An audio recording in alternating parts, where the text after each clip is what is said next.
Pa kad izuzmemo taj put koji će stvarno biti onako naporan preko Tirane, Beograda pa onda u Portugal, mislim da su i protivnici onako izazovni, reprezentacija Portugala i Letonije.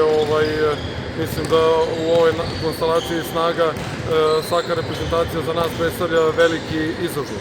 Pogotovo posle ovog prvog turnira koji smo odigrali u Austriji gde smo imali polovičan učinak, ali za nas izuzetno efikasan, pogotovo što smo pobedili reprezentaciju Austrije i pružili dostajan otpor reprezentaciji Finske.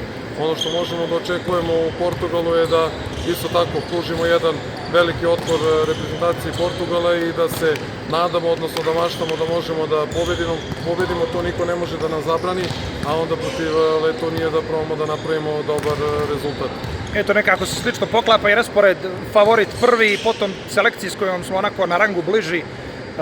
Drugi već protiv Letonije smo igrali u prethodnom izdanju Zlatne lige i bilo je 3-2, onako najbliži smo tu bili da pobjedimo. Je li to šans? Pa jeste, to je bila naša prva utakmica zvanično kada sam ja postao selektor, bili smo blizu.